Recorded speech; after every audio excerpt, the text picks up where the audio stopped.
So this will be a quick review for the Hoka Mach X2, the second iteration of the Hoka Mach X, which I purchased very recently. It came out to the market just a few weeks ago. I also have here the first iteration of the Hoka Mach X. I used this for more than a year, and I ran and walked with this older pair more than 1,000 kilometers, which is quite a lot given the fact that I have a few more running shoes in my current rotation. Nevertheless, this shoe seems to endure the distance and seems to be quite preserved given the fact that I ran quite a lot with this. So, speaking of the second iteration, the Hoka Mach X2, let's perhaps begin with some of the technicalities. So in this new iteration, the heel stack height is 44 millimeters, which is 5 millimeters more than what it used to be in the first iteration. And the forefoot, it's at around 39 millimeters, which give us 5 millimeter drop, which is quite typical for Hoka. The weight of this shoe, this is something that I found it to be quite surprising because it is inconsistent with what some other people have reported. So for a man size 10, I got 262 grams for the shoe, and it is just about the same weight as the first iteration. So it seems to be exactly the same weight as the Mach X1. And I've heard many people reporting that this new iteration actually weighs less. And both of these shoes are the same size. So this will be a man size 10. I hope that this is in focus. And this newer shoe, man size 10 here. So that was a little bit of information about the weight of the shoe and the stack height. Looking at the midsole, similar to what it was in the first iteration, so we have kind of a mixture of two materials. The upper part, this white part here, it's a softer PEBA foam, whereas the lower part is a stiffer EVA compound, some kind of an EVA compound foam. And in between these two layers, we can see here in green, that would be the Pebax, the compressed PEBA compound that provide this shoe with some stiffness and some making it more responsive. And we also have this classic rocker shape. It's actually more profound rocker shape than what it used to be in the first Hoka Mach X. And this makes this shoe quite comfortable for those faster runs, such as tempo and perhaps even for threshold runs. When I purchased these shoes, I primarily intended to use this for tempo runs and also for the longer, higher quality road runs. But now after taking out these shoes for a couple of runs, one was an 18 kilometers long run and the other was 12 kilometers run, I have some doubts about how frequently I'm going to use this shoe. Unlike the first iteration of the Hoka Mach X, I don't believe that I will be using this shoe as frequent. And the problem with this shoe is with the upper. So largely speaking, the upper is great. It's quite comfortable. I didn't have many issues. I got a good lockdown, a good lock for my feet. The lacing system is quite cool. We have this kind of asymmetrical lacing, quite similar to what we are familiar with from the Nike racing shoes, that we have this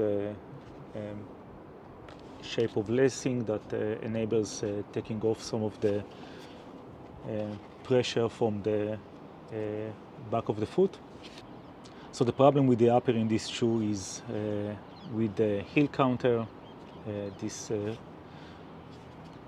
quite minimalistic heel counter that has this padding in both sides, here and here, but has nothing here on the back, and this stitching here seems to be rubbing on my Achilles tendon, the back of my feet. So after taking these shoes for this longer 18 kilometers run, I got this blister on the back of my right foot. I didn't have any issues with my left foot, so maybe it says something about whether the issue is with this shoe or whether the issue is with my feet. Nevertheless, I never had a similar issue with any of my other shoes.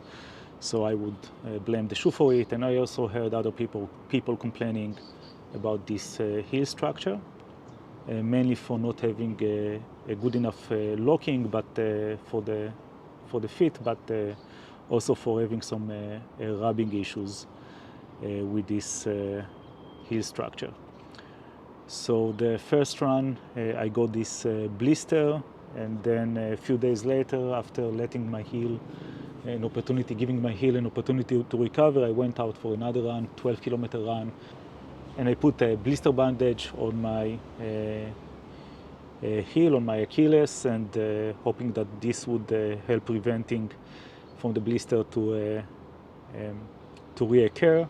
But nevertheless, I still continued feeling a discomfort, and at this point I'm kind of rethinking how frequently I'm going to use this shoe.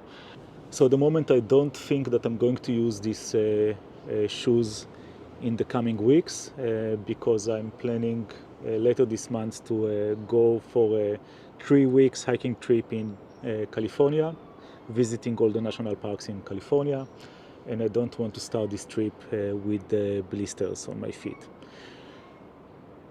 So this is quite disappointing because actually I thought of taking these shoes with me, having them as kind of for the recovering days in between the long hikes that I'm planning to do in this hiking trip in California. But I think that I will have to look for another solution for those recovery days.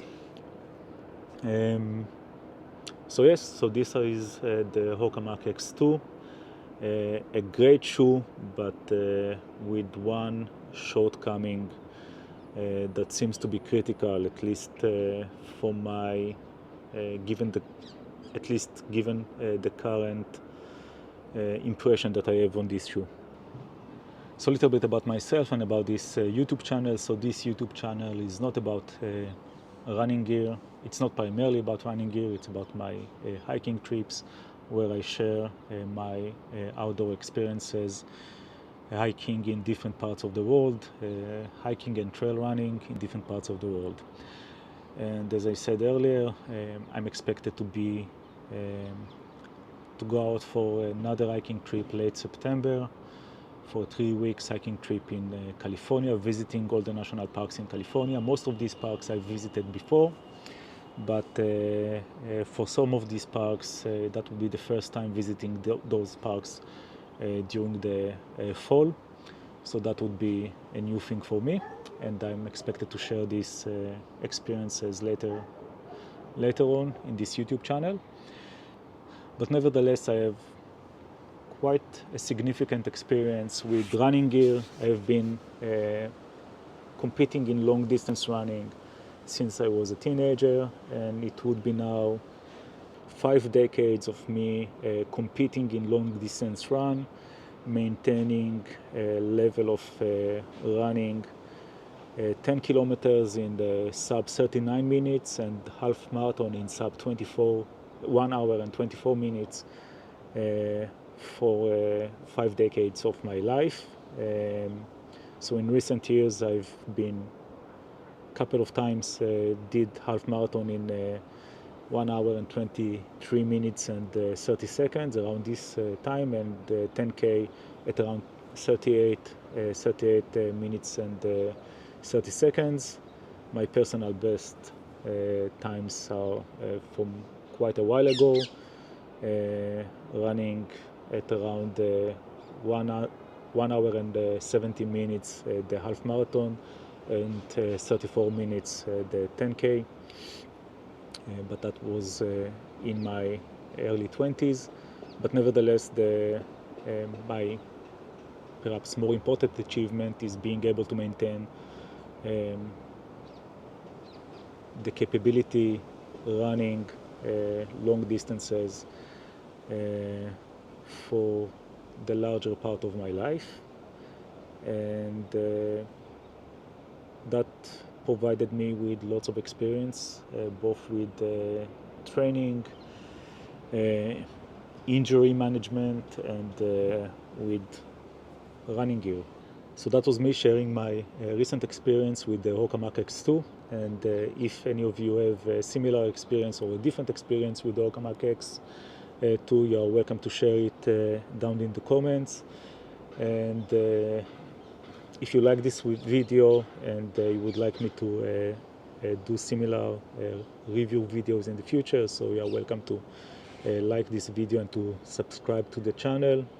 And you are also welcome to leave down a comment about any ideas that you have for running shoes storage solutions. So see you next time.